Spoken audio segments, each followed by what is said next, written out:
Did you know that we have channel memberships now? If you'd like to help support this channel, get some exclusive Kawabana emotes to use in the comments, as well as an exclusive badge by your name, click that join button now to find out more. Every bit of support really helps. Thanks guys. This week's bizarre crime is an interesting one because it's part disappearance and part urban legend. The circumstances surrounding it are so strange that people aren't even sure whether it really happened or not. Let's head on in and take a look.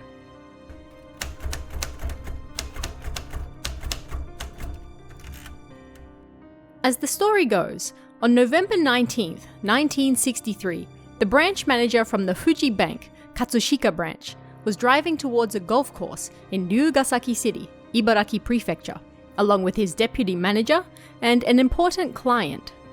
It was a sunny day and perfect for golf. A black Toyopet New Crown drove in front of the men with a Tokyo number plate. An elderly man sat in the back seat of this black car reading a newspaper, and had been in front of them for quite some time. All three men remembered it well, as there was little else to look at on the long straight road. Yet, shortly after 8 AM, what appeared to be smoke started to rise from the black car shortly after they passed Matsuro City on the Fujishiro bypass. At this point, the car was about 150 meters ahead of the bankers and their client, and all three could clearly see it. Then, a few seconds later, it was gone. Not just the smoke, but the entire car. It had actually vanished into thin air. The road was straight with no curves, and it was a sunny day with perfect visibility. The three men in the car were shocked and all confirmed that they had just seen the same thing. A black Toyopet New Crown car driving in front of them, with an elderly man in the back seat reading a newspaper, disappeared in an actual puff of smoke. What on earth happened? It was just the start of a bizarre incident that's still debated today.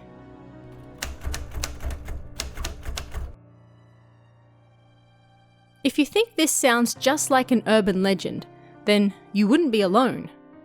How could a car vanish into thin air? It's exactly the type of thing you hear in ghost stories and whispered tales to scare children. Yet, this incident appeared in the March 4th, 1964 edition of the Mainichi newspaper. We even have scans of that article today. This is the first the public ever heard of the incident, and who wouldn't be interested in the tale of a disappearing car? But what really happened?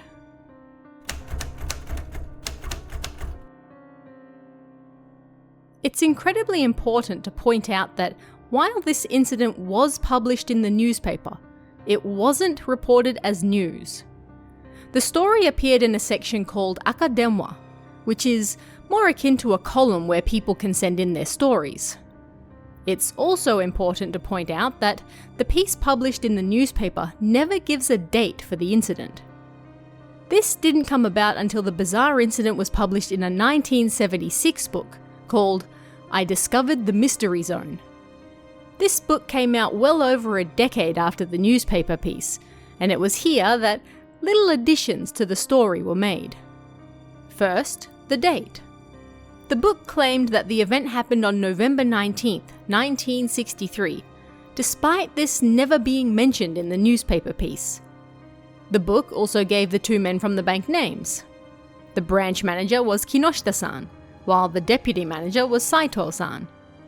It also further elaborated that the spot where the car disappeared had a wet patch, as though it had been sprayed with water. This was never mentioned in the original article.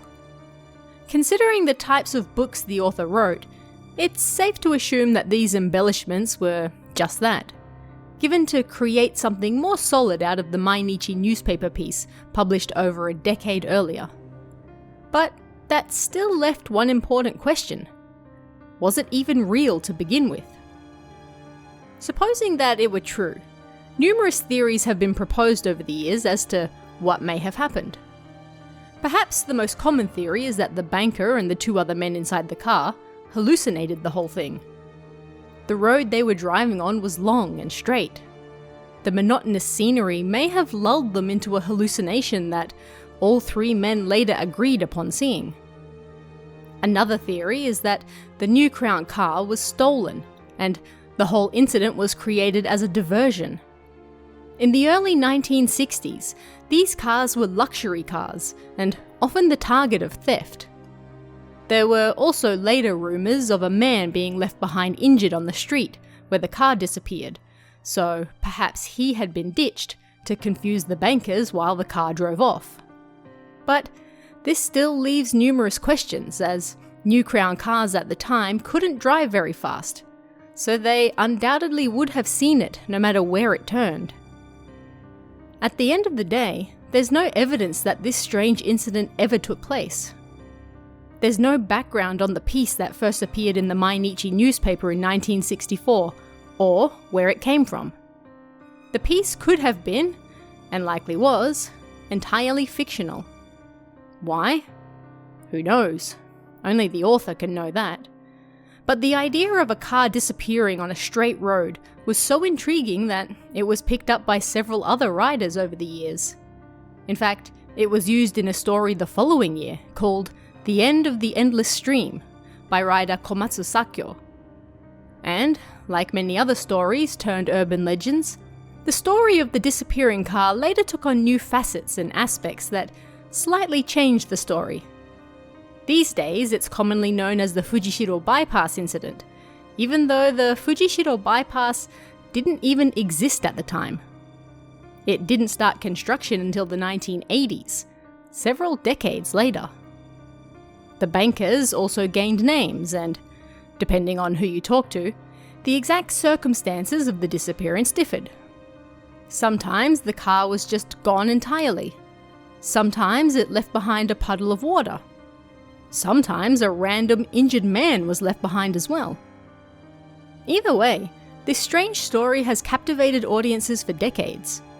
It was first shared in one of Japan's most popular and reputable newspapers. Yes, but there's nothing to indicate that it was an actual news report. On the contrary, it was published in the column section, and includes no author name nor even a date this supposed event took place.